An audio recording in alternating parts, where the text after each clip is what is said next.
So before we get rolling on this, I know we've heard quite a bit from the public. Ms. Bentley, are there some particular items that you think might be more appropriate for the commission to consider in evaluating the proposal? I know that we have specific requirements that were articulated at the beginning during the intro in terms of what we can consider and by extension what we can't consider. What among the discussion that you've heard, what do you think we can consider? Well, the concern is whether or not you have been provided competent, substantial evidence. And sometimes there are concerns about, for example, traffic engineering expertise. Citizens certainly can testify about things that are within the common knowledge, things that they observe, things that they know. And traffic engineering is an example of something where they may not be able to testify with expertise regarding turning movements and long-term estimates as to how traffic will be impacted, but they can certainly testify as to what they see now. For example, if they sit at a traffic light for 5 minutes, they can certainly testify as to that. They can testify as to increases they have seen, that sort of thing. Things within the common knowledge. What their neighborhood is like, what impacts they have seen from adjacent commercial uses, that sort of thing is all competent, substantial evidence. Thank you. All right. Ms. Ruzenka, you want to come up and do a quick summation? We'll start you unless someone objects with 6 minutes. Thank you, yes, ma'am. Oh, let me get your mic. Hang on one sec. All right. Okay, there you go. Thank you. Thank you, Commissioner Lober. Members of the Commission, thank you for your attention to this matter and your patience with me setting a record for what I'm concerned could be litigation. And I don't threaten that, I'm just concerned that it could be. I want to address some of what the neighbors have talked about, and their concerns are real to them, but they're speculative. There's no evidence that anyone from any commercial zoning has gone down their neighborhood. There's no evidence that 30 to 40, 50, 60 cars coming in and leaving in one day are going to go down their neighborhood. This is a destination location. They all have reservations before they go. They all have GPSs. They all know where they're going. It's going to have a sign that says GoPort, so people know where they're going. They're not going to have people randomly going through a neighborhood. That's pure speculation. It's just not going to happen. Also, too, nowhere has it ever been said that this is only going to be a Monday through Friday event. This has been in the traffic study from a long, long time ago. It shows actually the days of the cruises, and Saturday is the biggest cruise day there is, so that was never an issue. Regarding the traffic study, this traffic study was based upon historical data from 2018, as we've talked about before, and it shows the peak volumes and the combined totals for one day, October 2nd, 2018. This is how traffic engineers work, and the traffic at this particular point was 23,000 trips a day. This is not even close to the capacity. This will not increase, these new cars will not increase the levels of service for this road.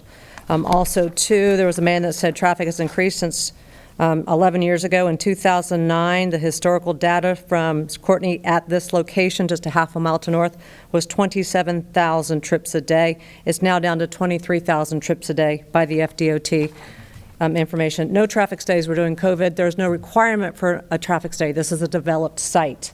This is something that was permitted for 37,500 square feet of retail.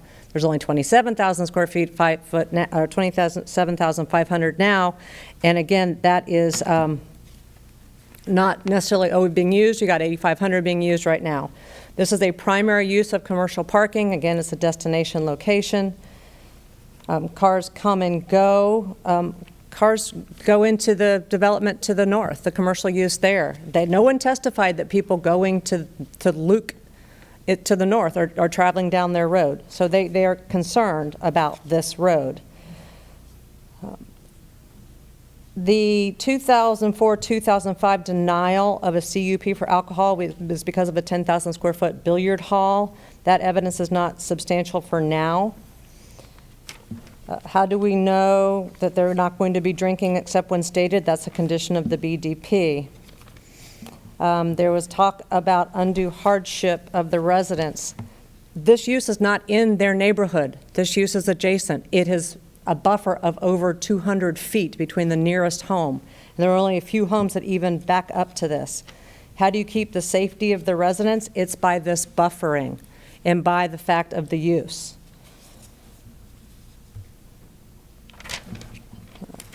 Again, regarding the criteria, I went over those repeatedly, and even the attorney said that he thought we had met the criteria for overnight parking except for the traffic study. The traffic study requirement is a traffic study statement or report of traffic patterns, which has been provided to you by a traffic engineer. The CUP, obviously, for alcoholic beverages, we're in the right zoning category, and we're not close to a school. A school bus stop is not a criteria. No one has said that they've been concerned about UPS trucks coming down there, which we know go down their neighborhood, or FedEx. So this is just another speculation. We're not sure. We don't like it. We don't know. And we understand that's a concern. Any development that is new may have problems. But that's not going to happen here. This is a low-intensity use. So what do we know? This is less intense use. This is less traffic than a shopping center. These are all facts. The barge canal is not an issue. It's only a small number of trips, and the hours it is open should be regulated. That has been provided to you in your information. The number going over it in the morning is going to be inconsequential. A school bus stop is not a criteria of either CUP. This is on commercial property. This Duval Road is a public street.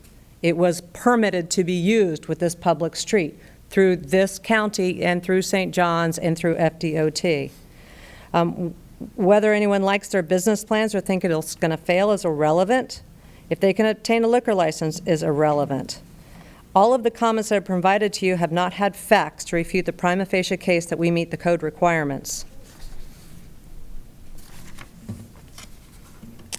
The significant fact is that this zoning district where the MI property is zoned for light industry. The county has created this problem by zoning it light industrial. If you look at what a PUP is to allow, it's to allow industrial next to residential with sufficient buffering. So I would submit to you that we have met the CUP requirements. We would submit that objections of large number of residents of affected neighborhood are not a sound basis. They are not going to be affected. They have not shown that they're going to be affected. Numerous objections are not given a cumulative effect, and layman's opinions unsupported by facts do not constitute substantial evidence. Please do not be swayed by a pound of paper and 20 people that are concerned with no facts as to what may happen in their neighborhood when that neighborhood came in after this was owned PIP. So with that, we request that you approve the CUPs and remove the binding development plan. Thank you, Mr. Senka. I was thinking the lights would be full on this, but it doesn't look like anyone wants to jump in. I was kind of hoping to hold my cards to the end. Commissioner Smith. Oh, Commissioner Nardi, saved by the light. I'll just say that, this obviously is not my district, so I guess I can give you an unbiased, opinion, non-pressured by the residents that I directly serve. However, I think, again, this is one of those situations where we're bound by the law. If they've met the criteria, and I guess it's for you to determine and for all of us to determine, then whether you think it belongs there or not is not for us to decide. If this is zoned this way, I believe that they've met that criteria. Now, threat of a lawsuit and stuff has never scared me before, but the reality is that, at least based on history and based on having done this for a while, we would probably lose that lawsuit, at least in my opinion, based on the information that, at least that I was provided. And I think one thing we get away from, and it's not always a favorable opinion to have, is that we listen to all this testimony and there has to be facts provided. And it's difficult sometimes to prove, and I think Ms. Bentley spoke very well on that. They can talk about experiences and stuff, but you can't just make assumptions about what may or may not happen, because you have to provide evidence. So for me, I mean, myself, I would recommend, not my district, so obviously I know what your opinions are, probably has a lot more weight than mine, but I'm going to follow the law, and I would move to approve.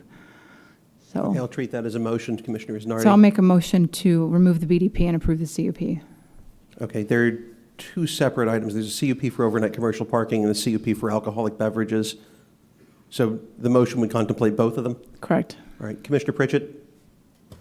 I agree with that. I've just got one question, because I'm looking at this, and you got a strip mall there. So here's a hang-up I have, though, and maybe we can get some help with it, because it's such a large strip mall, that what if you changed your mind, you put another business in there? You're not at all? It should be limited by Okay. That's actually one of the conditions that we suggested for the BDP. I Okay. mean, not for the BDP, for the CUP. Okay. For overnight parking, that it is limited to this use. So And this is all, you're not going to that's change your all mind they're later going to and do. and change it with any other No, businesses? and if they did, they would shut down, and then someone would come back and do something else, and the CUP would expire. Okay, that was my struggle, thinking if we did that, we immediately would have parking issues for. So I would actually Okay. ask that Mrs. Nardi make the CUPs condition upon the conditions. Okay, I'll that- amend my motion. As either we've stated or the county, or, you know, again, we don't want just beer and wine, and we don't want it limited except from 9 to 1. But, so those are conditions that probably need to be stated Mr. clearly. Calkins? Yes, sir. I think we're on a good path where we're going to include the conditions. I just want to make sure that we're clear on a couple of them, because I heard earlier that they may not agree. So if I may, can I put Please. these up on the board? Just Yes, so please. we can look at them and make sure all of us are on the same page? Please.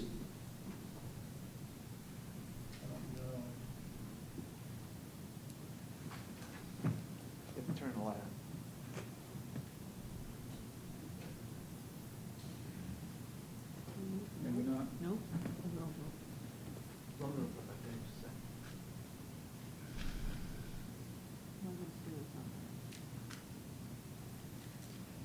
Oh, there it is.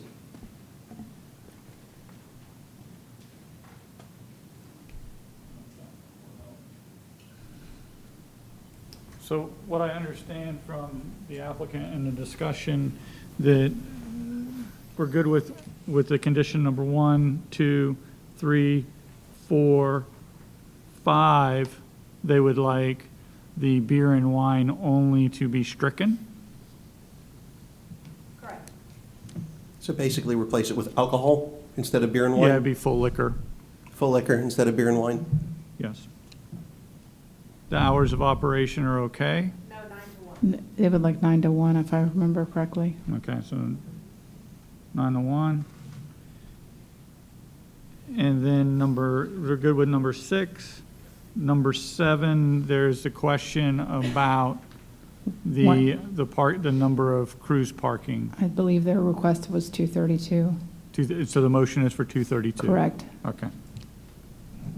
I don't think there's a large enough significant difference between 190 and 132, as far as if, or 232, I'm sorry, as And then- far as if we're going to approve it. Okay, Or not. so the motion is for 232. Correct. And then number 8, we're good with number 8 with restricting the uses to the commercial overnight parking and eliminating the mini warehouse in the business complex. Ms. Rosenka, is that your understanding too? Yes, but we do have the accessory uses for the luggage storage. Luggage and the storage and fleet. Restaurant lounge. Yeah, restaurant lounge, That's it. Yeah. And those can only be used by patrons, correct. which is not up Commissioner Nardi? It says Okay. parking patrons only. Okay. Number I apologize, Ms. Bentley, say again? She was concerned it didn't say patrons. It does in number 5. No, I think that she was mentioning that their conditions that they added, so. So then there's the addition to what we have with what the applicant provided. I'm sorry, let me get the right document here. Therein lies my problem. And that is the commercial parking is the primary use, which we've covered. The business hours would be limited from 6 a.m. to 1 p.m.? 6:30. 6:30? Okay, 6:30. And Ms. Rosenka, on this, the item 5 here regarding the limitation on the use of the restaurant and bar to cruise parking patrons only, would that be only to those folks as far as the alcohol is concerned that are arriving, or are they going to be served alcohol and then put out on the roads to go? Only those arriving. Okay, and that's contemplated by your motion as well, Commissioner Zardi? Sure. Okay. Perfect, so only those arriving then. All right, Mr. Calkins, anything further? I believe that covers it. Thank you. Thank you. Commissioner Zardi? You want me to remake that motion with all that stuff? I don't think I'm going to be able to remember all of it. Let me just see if I have a thumbs up or a thumbs down on the other side. Are Is we that clear on good what for you it guys? is? 6:30 to 1, hours of operation. Or is it 9 to 1? 9 to 1. No, I No, think it's 6:30. 6:30 to 1 for the Oh. hours of Oh, operation I for the apologize. business. Right. And it's 9:30, or 9 to 1 for the serving of alcohol, Correct. AM Mr. Chair, to PM. Commissioner Smith, I would like to ask a question of Ms. Benton. please. Regarding the 9 to 1 use of alcohol, is there any CUP restricting them from changing that, say, 6 months or 6 years from now? In other words, if they decided that it would behoove them for cash flow purposes to extend that to 5 p.m., can they just arbitrarily do that, or does this restrict that to 9 to 1? It's not an arbitrary act on their end. It would have to be an amendment to the CUP. They would have to come back to the Board of County Commissioners. Okay. These are conditions on the CUP. Okay, so that answers my question. Thank you. Commissioner Tobias? Comrade Tobias? Thank you. Thank you. On this motion, there are 2 CUPs. I got all the conditions. I was taking notes. Does this contemplate both? Does this motion contemplate both CUPs? Yeah, we stated that before. I'm sorry, there were just so many conditions on. No, it was right before we went through all the conditions. We stated it was for both. I'm not saying you didn't. Yeah. I'm sorry. I was just caught on. Okay, so I'll be registering a no vote, but I would be for, if for some reason this doesn't go, I would be for the alcohol one standing alone. Do we actually agree on that, Commissioner Tobias? That's where I was. I'm just a little disappointed that we're only limiting it to the cruise patrons. That's the one that's got my, So you don't want them to park there, but you're going to approve them to drink for the patrons to park there that can't park there? Is that? no, how I'm my understanding? thought was that I was against only having the patrons. I think that anyone should have the ability to drink, assuming they're at least of legal age. Okay, we're not on the same page then. All right, I'll jump in. There aren't any further lights. Yes. There's not yet been a second. Now, staff, have we ever denied a CUP for alcohol, to your knowledge? To the best of my knowledge, we have not denied it. Well, this board, there's been previous boards that have, based on the testimony and our research on this site. At least in the time I've been here in the 18 months, I don't think we've ever denied one, and perhaps even prior to that for some time. I don't know if the last one that's been denied comes to mind for you, or even a rough time. I don't know that there's been any since I've been director that have been denied. How long's I that believe been? that 3 years. I don't believe that there's been any in the last 5 years that I'm aware of. Yeah, I don't know that I have a valid legal basis to deny the CUP for the alcohol. I do think I have a valid legal basis to deny the CUP for the overnight parking. And with respect to the removal of the existing BDP without there being a BDP to replace it, I'm opposed to that as well. If the motion were bifurcated to address the CUP for alcohol, I would approve that, but I'm not going to approve anything else in the application. I think there are just too many concerns. There are too many unknowns. The fact of the matter is I don't think this is a good fit in the community. There is a lot that was mentioned. I'll certainly give this point to Ms. Rozenka that I don't think we are entitled to consider. That I'm not considering.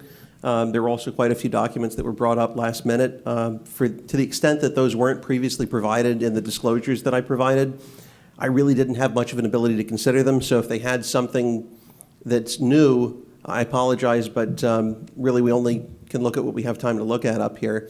Hence the reason it's good to have this in advance. But I'll tell you, I have spoken with staff extensively about this. Really speaking with staff and doing the due diligence on the front end really gave me a pretty good understanding in terms of the scope of the project and what's contemplated. So where I'm at essentially is I'm not willing to remove the BDP.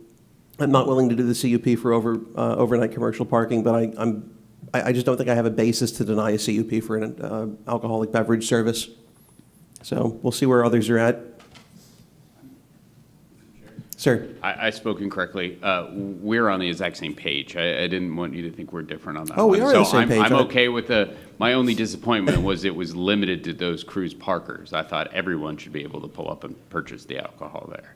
So the limiting factor. But either way, I would vote for it, even, with the limiting factor. I'm just can't vote for the BDP at this juncture, nor the overnight parking. All right, I appreciate it, sir. Thank you for the clarification. Commissioner Smith, what do you think, sir? I'm thinking.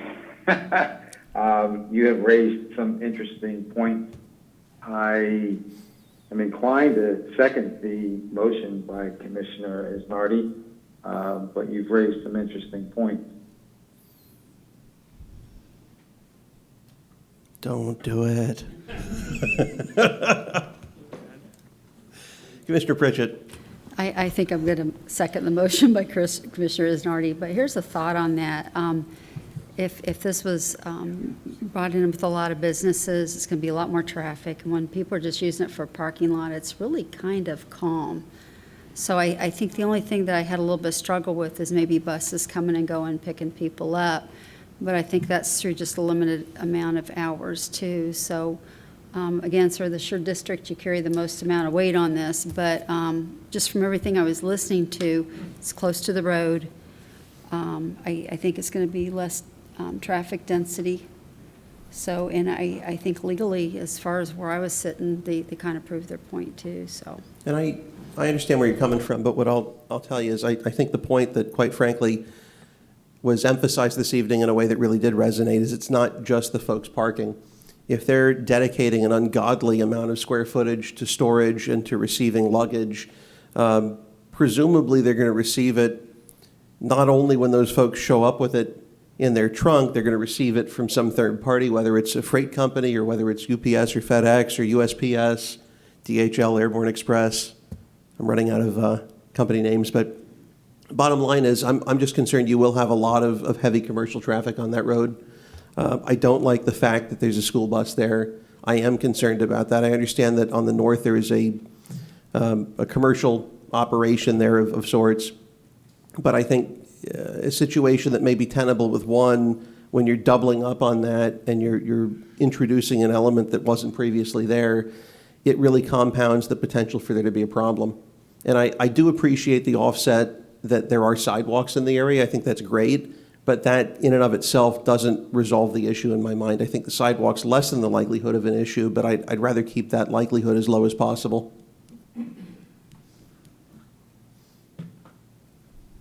Mr. Chair? Commissioner Smith and Commissioner Isnardi. Well, since their hours of operation are going to basically be 6:30 to 1, and the alcohol would be 9 to 1. Most school buses are on the road, between 7 and 8:30, and in the afternoons after 1. Is that really going to impact the school buses and the school kids walking around? It's not necessarily just the alcohol. My concern is in that morning pickup in particular. Having that increased level of traffic, that may be a concern. And then as far as any kind of a carrier delivering luggage or what have you, anything that they're storing there on behalf of the patrons, they're not going to be restricted to 1 p.m. I hope that UPS, FedEx, and all the others deliver by 1 p.m. at my house, but that never happens. So they could come at any hour of the day, and I don't know that that particular street is a good fit for that increased level of traffic. And that variety of traffic. It's not just like it's a few single cars. You're talking large commercial vehicles.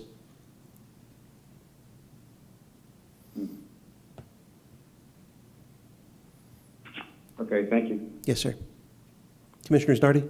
Mr. Calkins, just for the benefit of the public, with the current BDP, could you talk about current potential uses? Could you list, some current potential uses or maybe just discuss the current BDP that's in place as far as like traffic generation and that sort of thing, or what could potentially go in that space? Yes. As opposed to what's being, I mean, we know what's being proposed, but can you talk about what the current BDP Yeah, in place is? The current BDP is for a conditional use application for the consumption of alcohol. So it had, but that. They could put a bar there? They would need to do the conditional use because their original conditional use expired because they never received their license. So theoretically, if they were to come in, they could accept those conditions that were already established through that binding development plan. And didn't they sue for that CUP? Didn't they sue the county for that? I don't know if they did for that particular one. I don't know. Okay, I believe that they sued and they were They probably- victorious in okay. that suit. Yeah, so I know that there's been an ongoing trial to get the alcohol here, and it took 3 tries to get it done. Right, all right. So without the cruise parking or the conditional use, this being a planned industrial park zoning classification, it allows a lot of uses could go there. Such as? So you could have like manufacturing, you can have warehousing, you can have a lot of the retail. It's been developed, and we've looked at it from a site planning standpoint, from a business complex. So you could have professional offices. There are a lot of other uses. And they that wouldn't even could- have to come back to this board without that CUP, correct? Correct. Unless they did a BDP for some reason, but in its Yeah. current state right now, they could be doing something a lot I would bigger. say in the current state, they could do those things on the property. With the only thing that they would be limited to would be if they came back for alcohol, because then the BDP would kick in. Correct. But they could put a large retail space in there. They could, Okay. they could. I mean, I'm not saying that that's probably the worst case, but since we're talking about a lot of hypotheticals, I just wanted to put that on the record. There is a lot of uses that are allowed in that zoning classification. Here's what I'll point out, if I may. Is that all right, Commissioner Pritchett? I know you clicked right as I was. Thanks. I don't doubt that there are many uses that are permissible as it's currently set up that would be horrible for that area. And frankly, if this is something where the residents get what they want and have this precluded, which is what I hope the outcome is this evening, they may end up in a worse situation down the road. So just understand that first off. But that said, just because there's a potential alternative that's bad or arguably worse, doesn't mean that we go forward with a bad idea to begin with. And that's essentially where I'm at. I'm not saying that the alternatives are better. I think we have a legal basis, a valid basis to deny what's been requested. If it ends up being down the road that there's something that is worse, certainly the community will have had their input at this juncture. And I hate to say at that point, they will have brought it on themselves. But I don't see that as a basis. The what if alternative possibilities, I don't think that's a basis to approve or deny a particular application.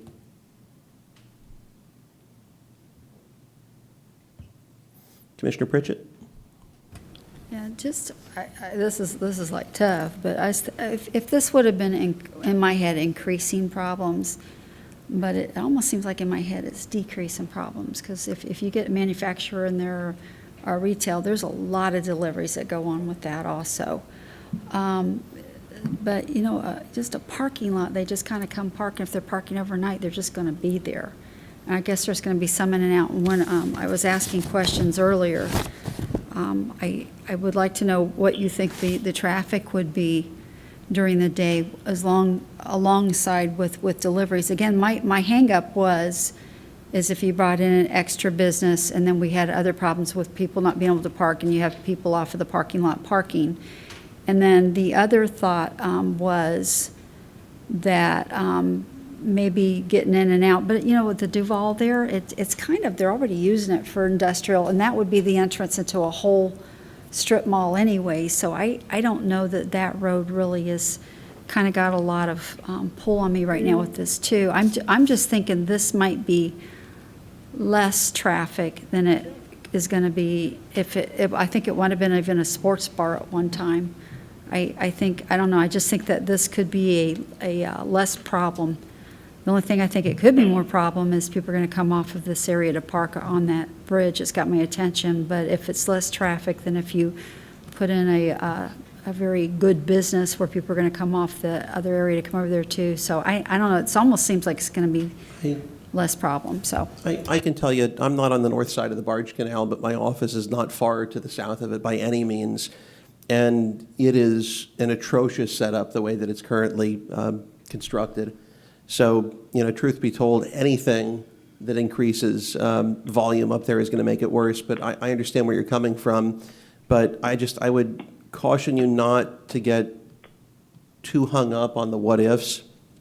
Because frankly, if one of those other options was appealing to them, they would have brought that potentially at this point. So whether there's a concern that there's either not enough equity in order to make that a reality, or if there's a concern that can't be monetized properly, I don't know. I have not sat down and contemplated it to that degree, but we could only look at the proposal that's before us and determine if there are sufficient concerns to deny it or if there's sufficient merits to approve it. And I just don't feel that they've made the case with respect to it. And I do recognize, and I'll put it out there fully, they could end up with something worse down the road. But as I said, that's going to be self-inflicted if and when that should come to pass. Let me ask y'all a question. So if you approve the full bar and this didn't go in, it could end up being a bar with a lot of traffic. So just a thought. I think it depends on what conditions are associated with it. Is that right, Ms. Bentley? Right. Okay, we're getting an affirmative response to that. All right, Commissioner Isnardi?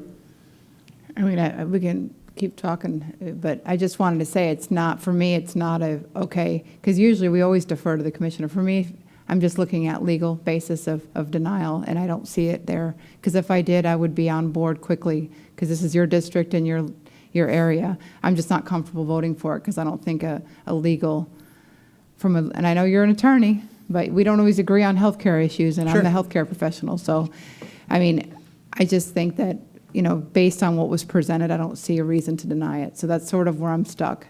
Yeah, I'm not going to tell you by any means that there's no chance we're going to get sued. I think we probably would get sued if we denied this, but I don't think that's a valid basis to take an action, the threat of a lawsuit.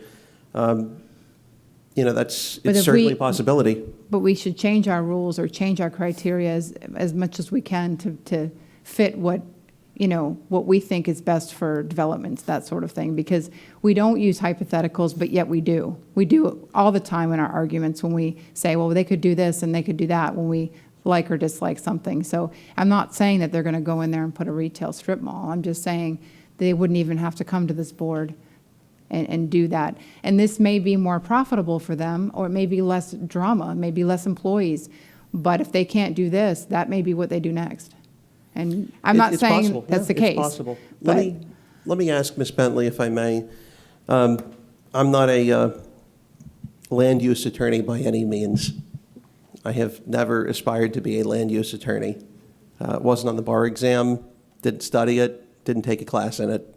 I've learned all that I know about land use in this position, or substantially all. That said, we're getting from Commissioner Isnardi, and I don't mean to put words in your mouth, so correct me if I'm substantially off on this overwhelming feeling that this is an absolute loser, and if we get sued, then we're going to get hung out to dry. Is that your impression as well? I think there are arguments on both sides. And there is evidence on both sides. It's a finding of the board, what they find to be most compelling in this situation. So regardless of what the board does at the end of the day, you think that there is an arguable basis, a potentially meritorious defense, as it were? She We make can't- those arguments. I was going to say, I don't think you want her to answer that here, in case that's where we end up. And I'm not saying we would lose. I'm not saying we would lose at all. What I'm saying is I don't myself see a legal basis. I've done so many of these over the years, and I sat as a council member for a couple of terms, and that was something that was drilled in our head from the beginning. You may not like what they're doing. You may not agree with what they're doing, and the neighbors may be angry, but if they've legally met the criteria, then you have no choice but to give them what they're asking. I mean, unfortunate, unless you change the rules. And that's why I'm with you with respect to the CUP for alcohol, because I do think there's no question they've met their burden on that. If my sole goal was to placate the folks that live up there, I'd say heck with it, deny them on everything. But I don't think we legally can do that. I think we have to give them the CUP for the alcohol. But with respect to the rest, as Ms. Bentley said, I think there are arguments on both sides. I just happen to be on a different side. Yeah, and if you disagree with the zoning on what they could do, then we have the ability to change the zoning. You know what I mean? So I'm just saying, we've got that, I don't mean today, obviously, but, Sure. Commissioner Pritchett, I don't know if that's an old light or a new one. All right, can we call the question? one. Are we done talking about it? I don't think there's been a second, so there's no question to call at this Okay, point. I thought Rita seconded. Did you second it? I apologize, I misspoke. Okay, so there's been a motion and a second. We'll do it as a roll call vote since we have Commissioner Smith on the line. Does everyone understand what the motion is at this point? Because I know we've had a lot of conditions read into the record. Is anyone on the commission at all questioning what it is we're going to be voting on? No. Okay, perfect. So I'll go ahead. We'll do it roll call. Commissioner Pritchett? Commissioner Isnardi? Aye. Commissioner Tabaya? Nope. Commissioner Smith? Aye. And then I'm going to vote no. So it's 3-2. Unfortunately, for the residents, it passes 3-2 as to the 3 items that were moved for. I want to thank you all for your patience and hanging out with us till 8:30 or so in the evening. Thank you all. I'll give it a couple minutes to let folks filter out, and then we'll move on with the last little bit of the agenda.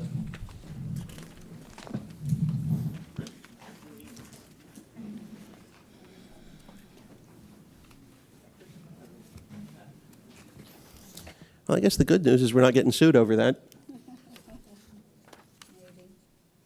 Yeah, maybe.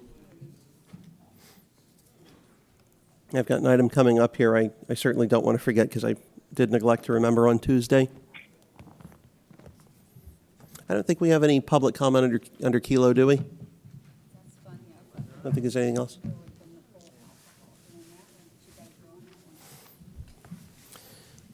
All right, so we don't have anything under K as in Kilo for public comment. I think we had the one and only on G as in Golf from Mr. Tovey. So we'll move into board reports. And Mr. Abate has an interesting one. Yes, thank you, Commissioner. In light of the board's action that you took on Tuesday, adding nonprofits to the Small Business Recovery Program option and adopting that program that the board approved, I wanted to bring before the board whether the board wanted to expand what you did for the Career Source stopgap employment program to include nonprofits, because in that proposal they specifically said profit only, and now that you've done that, it was I think it was something the board might be interested in doing, so I wanted to bring it back. I already spoke to Career Source and they were fine doing it at this, as part of the same program with no changes to the program. So I just want to bring that before the board to see what your thoughts were. Someone want to make a motion to expand that to include nonprofits? I'll make a motion. Commissioner Isnardi, I'll go ahead and second it. Any discussion? All in favor say aye. Aye. Aye. Aye. By extension, no one's opposed. Yeah. Passes unanimously. And then in abundance of trying to be cautious, when we have the county attorneys currently working on the contract for that agreement to get it executed. We did not ask because it was a program option. We had not asked the board for authorization to have the chair sign the agreement subject to the county attorney and risk management approval. So I wanted to get that approval as well if I could. I'll make a motion. to I'll allow. second it. Any discussion? All in favor say aye. Aye. Aye. Any opposed? All right, passes unanimously. Thank you. Thank you. That's all you have, sir? Yes, except to remind you about. Yes, thank you. Okay. Thank you, thank you. All right, Ms. Bentley. No report. Commissioner Pritchett. All right, I've got one here, and I've got to be careful. I know it's late in the evening, and we have a non-disclosure agreement that prohibits me from getting too detailed in this with the EDC. The short of it is the EDC has reached out to me on an EDC-related project. They've asked for a letter of support. Both what they're asking me to sign and what they're proposing that's covered by a non-disclosure agreement that hopefully many, if not all of you, have had a chance to discuss with Ms. Weatherman. It's not going to cost anything to the county. There is no even tax implication on the county side where we would be giving up anything. So it's cost-free to the county. They asked for a letter of support.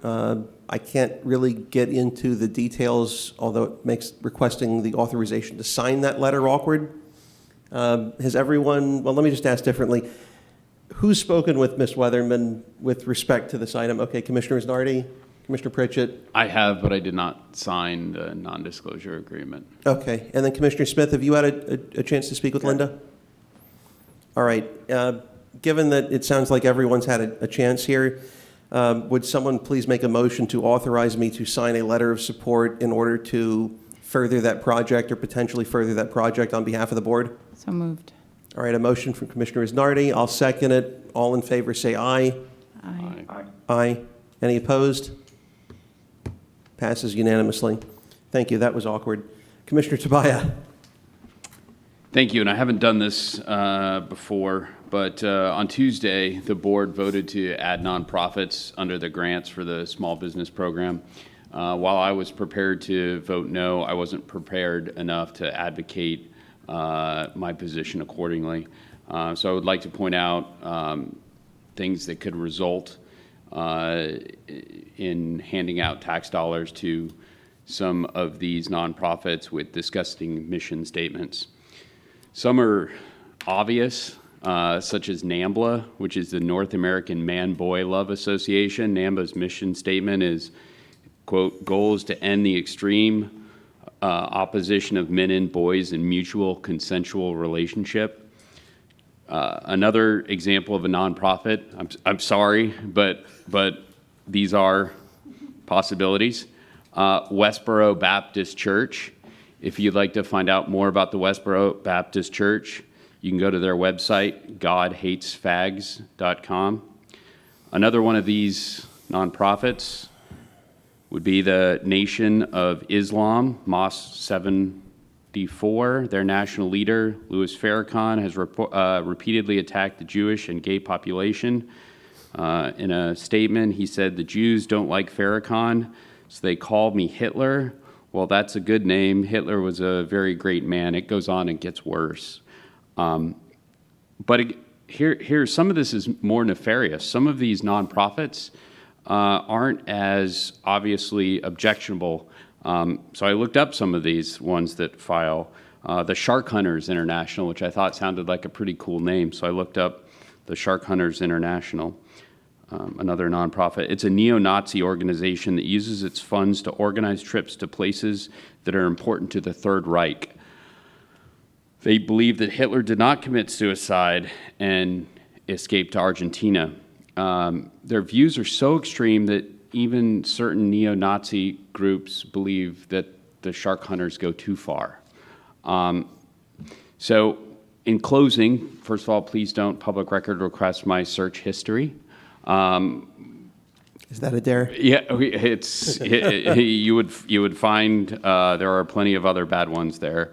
I know the board probably didn't realize this when we opened this and by a majority vote voted to add nonprofits to small businesses, but this is the reality. And before you argue that this is a red herring, there's actually a hate group registered right here in Vieira. So unfortunately, these groups are here.